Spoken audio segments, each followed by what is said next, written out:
Hi, everybody, and welcome to another episode of Circle Up and Get Real, where we talk about things that matter with people who matter. And as I was thinking about what I wanted to talk about today, I was reminded of one of the most significant books I've read in the last, I don't know how many years. I say that about all the books I read probably, but this one was really important back in, I'm going to say 2010-ish.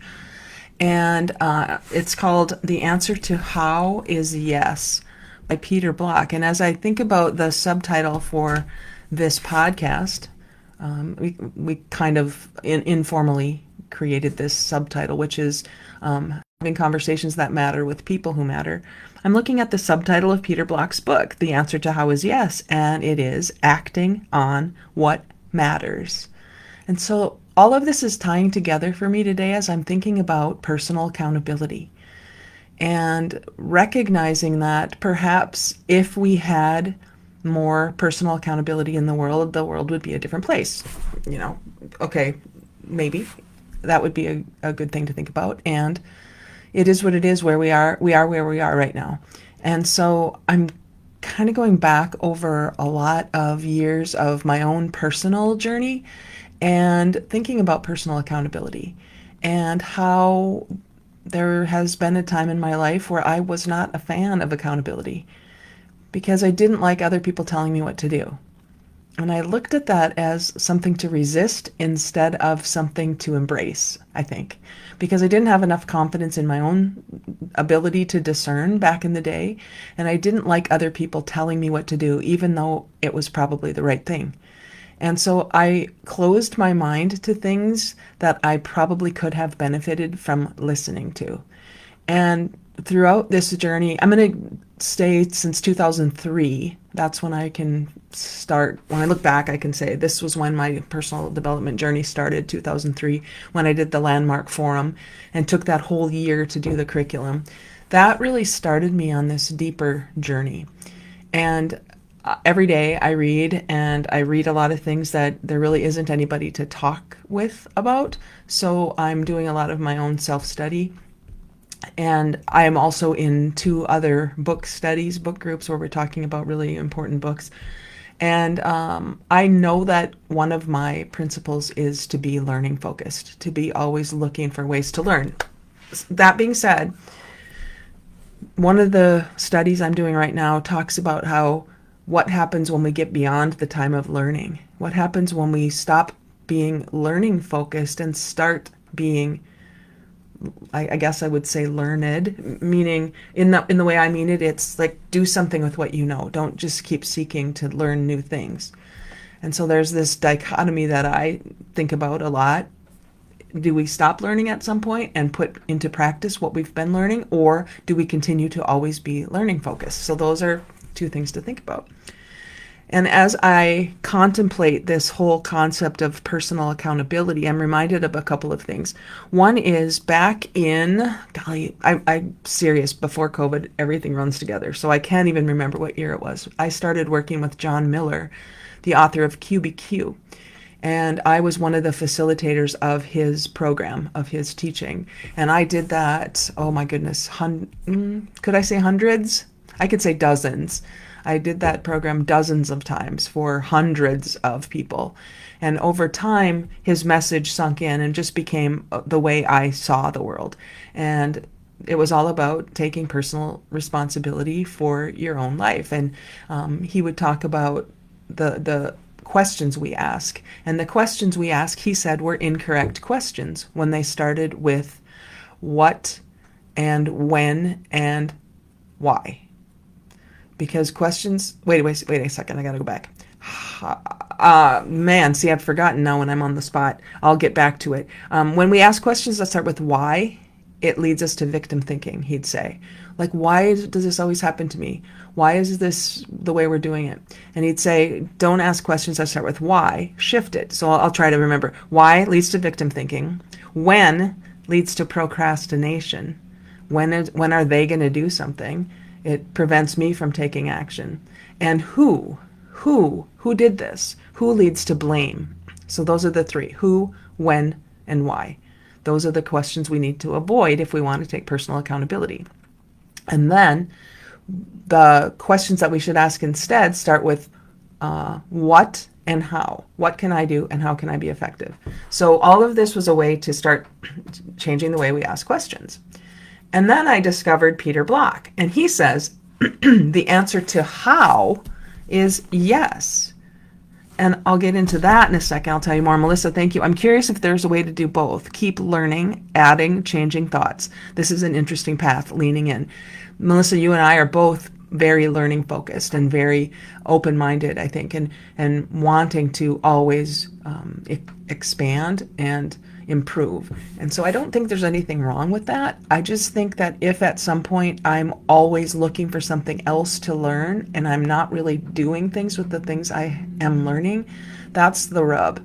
So I want to be accountable to the things I'm learning so that it's not just what I've heard called shelf help. My shelves are full of books, but it's helping myself be a better version of me. So there's this harmony in that, I think. So when John Miller talks about those questions and asking better questions, QBQ means the question behind the question. And if we could ask better questions that would take personal accountability for the things we're observing, I love that concept, and I learned it and use it all the time. And then Peter Block says, as I said, the answer to how is yes. Because in Peter Block's thought, and I really embrace this thought too, he says, if people are looking to somebody else to answer the question how, like how did you do it or how should I do it, they're looking for somebody else's ideas. And then they don't have to take any personal accountability because it's not their idea. So the answer to how is yes, he says, because we just need to keep saying yes. I'll spare you the book itself, but he says here, Block offers a new way of thinking about our actions that helps free us from being controlled by the bombardment of messages about how we should live and act. He shows how our obsession with tools and techniques actually prevents us from doing things we believe in. And he identifies what is required of us to not only know what matters, but to act on that knowledge. He reframes leadership as the role of social architect, where convening, engaging, and defining the question replace vision, charisma, and driving change. I really like that. And because I am a fan of Peter Block's, then the book Community has a lot of similar elements. And so I'm really embracing his messaging. And as I think about the answer to how is yes, and I think about meditation and contemplation and discernment for myself, I think that's the place where all of the work, all the study, all the learning I've done might have an opportunity to get put into the world if I take personal accountability for what I already know. Not to say I know everything, but for what I already know, and then do something with it instead of always looking for somebody else to tell me what to do. Boy, there was a time in my life where I did that. And I thought I needed permission from the right person, or I needed something I didn't have. And probably that comes from my religious upbringing, which says, you have to ask for guidance, I guess. And it's the religion I was raised in actually at one point claimed itself to be anti-humanism, which was against us as humans thinking for ourselves. It was more about having somebody in authority tell us what to do. So of course I was conditioned not to trust myself, but to always look for someone else who had more authority, more power, more wisdom to say something that either resonated with me so I could do what I thought anyway, or I would think, well, I must be wrong.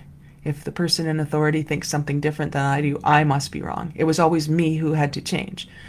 And the more I think about that and contemplate that and discern about that, the more I recognize that I think I already know a lot of things that I was looking to either justify or get more conviction from someone else about. And I wonder how many of us, if we would be personally accountable to our own knowingness, would be taking different action. And I think about the world we live in right now, which has rule. And I'm not anti-rule. Don't hear this when I say this, but so many rules, and we have to do it this way, and don't ask questions, just do. And I wonder if we could even ask more questions for clarification in some of those rule-based situations, where not to be a jerk, but to say, could you tell me more? Could I get more context about that? Because without the context, the content is pretty hollow. It's just do it because I said so. And I know from taking StrengthsFinder assessments and things like that, I know that one of my strengths is strategizing, which means I am most effective when I see the big picture, when I see how things fit together. And if I'm told to do something without the context, it feels hollow to me. And I do stuff, but I don't really learn anything beyond what I would study for the test. And I think back to my college days when that's probably what I did. I didn't learn a lot because I was so afraid of not getting good grades. And so my accountability was not to my own knowingness. It was to somebody else. This is not literal, but somebody else standing over me with, authority, and do it because I said so. And when I start to unpack all of this, I wonder if the way we've been conditioned and trained to lead over time has been fear-based, because it has had to be. We need to make sure people don't step out of line. I understand why earlier in our earlier human evolution, we had to kind of direct people because a bunch of ideas floating all over the place would never get anything done. So I do understand how, in the spiral dynamics of things, there was an evolution to things. Look that up if you want. And if you want more information, we can talk about that again. I've done that before on this podcast, but we can talk about spiral dynamics again. I think it's really fascinating to explore. But if some individual person gets to an evolutionary level sooner than the majority, or let's say I'm watching these videos on YouTube and TikTok and wherever of little kid prodigies, little kids who are artists and can paint amazing things or play the piano or just amazing. They're 3 and 4 years old, and they can do things. They can read. They can do all these amazing things that adults can't even do. And I wonder where that comes from. I mean, you can't deny that there's some genius in these people. There's something in these kids that, if given the opportunity to just express that, bring it out, bring it out, wow, without being suppressed. If it's suppressed and repressed, it gets depressing, right? And then what could happen if we allowed people to express it? So Melissa says, so much of my life has been driven by fear. You and me too, Melissa, and probably a lot of people. Getting real helped me, and y'all remind me when I need the reminders that living life authentically without fear of X is so freeing. Thank you, Melissa, for that. Melissa was one of the early students in my course, Real Me Intensive. And the Real Me course was born in 2020, out of the COVID pandemic, where I was kind of in my own world trying to figure out how I might be able to rebrand and own what was in me already. And that's where I created the course, Real Me Intensive, which is about helping others find their genius as well.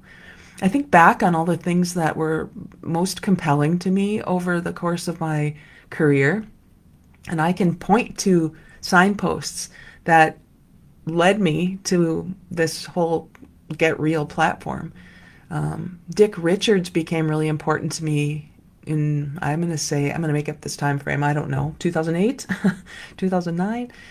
Dick Richards wrote several books, but the one that we used here in Fargo when we had an event called the Bigger Small Talk Summit, where people came together and we spent time in bigger small talk. We used Dick's book, Is Your Genius at Work? And Dick came to Fargo from Arizona 3 years, and he facilitated this workshop where we had the opportunity to find that genius within us and name it. And that process was so transforming for so many people. I bet if any of you listening were in that one of those sessions, I bet you can still remember your genius. According to Dick and the way he does his work, your genius is an ing word and a noun, a gerund and a noun, and it will help point to what you're being when you are at your best. And he goes through a lot of ways to get there. He has a lot of activities during the day to help you uncover what that genius is. And it's what you're doing when you are at your best. And no surprise to any of you, mine, after a day of workshopping this, is inviting dialogue. That's the name of my genius. And when I'm at my best, that's what I'm doing. Not commanding, not telling, inviting. And dialogue that's why I use that word so much, because it's part of my genius. Dialogue is agreeing to suspend previous assumptions in order to learn from each other. And so when I step into my genius, I can't help but take accountability for that part of who I am. So back again, pre-COVID, again, I'm not even sure of the years. I had a podcast before this one, but I had a podcast that was called Bock Talks. One of my friends said I should name something Bock Talks, and I thank you for that, Sue. Thank you for that idea. And the subtitle or the platform that was built around was leadership, communication, and accountability, and that was the impetus for a lot of the talks I was doing back then, the facilitation I was doing, and still am, because I'm building on that foundation. But it was leadership, be it. Communication, say it, and accountability, own it. And so that was what I was building things around. And I look at where we are in the world today, and I look at, the organizations I work with now, which, by the way, shout out to Cardinal Glass. Oh my goodness, what an amazing conference last week. I had the privilege and pleasure of doing a full day workshop, and 2 breakouts the next day for the safety group. And it was just an amazing experience for me. And it reinforced that there are people and organizations out there who really do want to embrace what I'm here to do in the world. So that was such a great conference. And what I'm recognizing is there are those people and organizations who want this. I have to stay with it over time, instead of doing my shiny object thing where I get like, I've done this for so long and nobody's really catching on, so I'm going to go do something else just when the people are starting to catch on. So, that's what we learned in our Real Me intensive with Melissa. By the way, thank you, Melissa. Melissa says the Bock flock was later formed after Bock Talks. We had, that was a funny joke that we talked about the black sheep. You're the one who does things a little differently than the rest of the flock. And so we called it the Bock flock for a while, which was kind of funny. But in that space of finding your people and being real about things and going first, because in some cases it's pretty lonely. We talked about the law of diffusion of innovations by Everett Rogers, and how the innovators are out at the beginning of the trail. 2.5% of the population are people who just invent things. They're just first. And then the next 13.5% are the early adopters. I think I'm smack dab in that group. 13.5% early adopters. Not very many people. The next 34% are the early majority, who will do something because somebody else has already done it. They follow the early adopters. And then the late majority reluctantly maybe will do things. That's the next 34%. And then after that, the 16% laggards who just won't ever change their minds. And in that awareness of the law of diffusion of innovations, thank you to Simon Sinek, back in 2009 when I watched his first TED Talk, he talked about that. And that concept has really helped me know that I'm not alone, even though it may feel lonely. And so being an early adopter, I see things quickly, I understand things quickly, I embrace things quickly, and that's not anything to be ashamed of or to hide.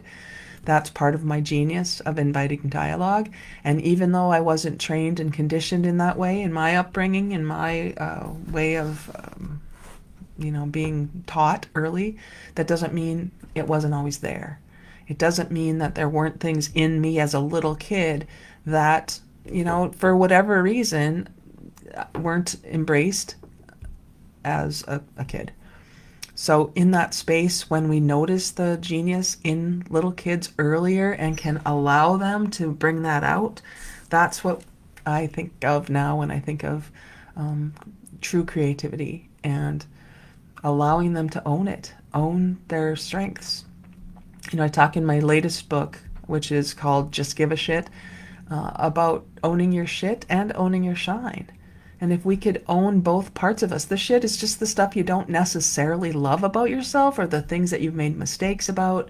If we can just own that and say, that's part of me, not try to get rid of it, not try to hide it, but to say, yeah, I made that mistake. Or, yeah, I'm not great at Excel. I'm not a math person. It's not in my DNA to be good at math. Instead of trying to hide it, that's what happens with perfectionism. We try to hide what we're not great at, and we really narrow the focus and the experience of our lives by staying in one tiny little lane of things that we know we can already be good at. And that is not a way to expand your life. It's to own your shit and own your shine. Own your shine. Own what you're good at. Own what you love to do. Own what lights you up. Own what your gifts are, what you're put on the earth to do. And that's a process for many people to find what that is. Can I find that distinction? Can I find that authenticity? Can I find all of those places in me that allow me to be real, radical, energized, authentic, and learning focused? And when I'm learning focused, am I learning focused to be a continual learner? Or am I learning focused to put into practice the things I'm learning? I think that's what I wanted to talk about here today. So just some things to think about, ponder. You know me, wonder, ponder. That's what I do. So I wonder and ponder about things. And then instead of only wondering and pondering, I'm willing to go first in putting some of those ideas into practice. Because I think right now, in the world we live in right now, where there's so much happening outside any of our individual control, it's important for us to know what to own and what to take action on. And if we can do that individually and then gather with our people, find others, find the others who are deeply desiring what you deeply desire. And I don't want to say advice, but my advice is to make it towards something instead of away from something. Make it towards something. Make it for the good. Make it for the positive instead of always being upset about what you don't want. Because that's what's created the huge divide, is talking incessantly about what's wrong. And since we get better at what we do over and over again, maybe we could get better at noticing things that are actually what we do desire instead of always trying to be right about what's wrong.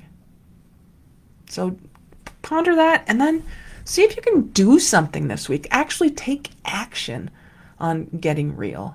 Like, what is it in your life that you've been holding back on? What is it that you've been looking for permission about?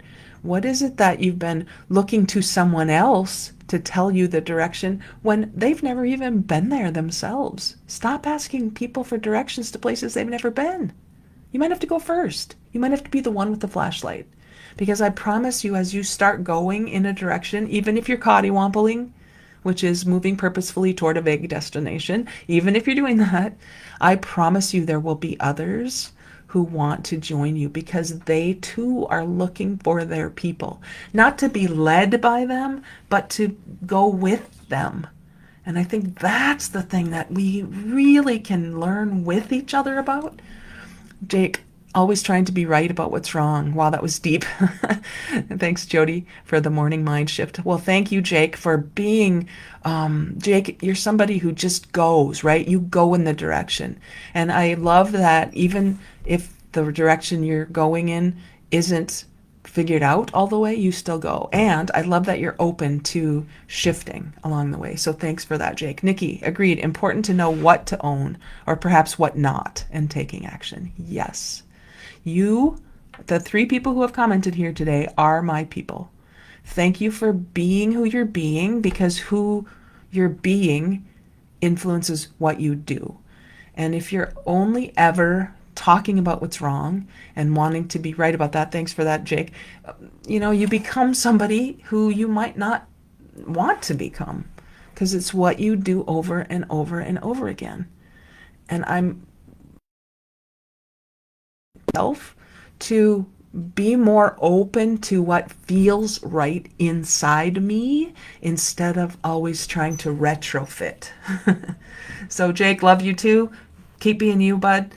Everybody here, thank you for who you are. And let's go get real this week, and we'll talk next week.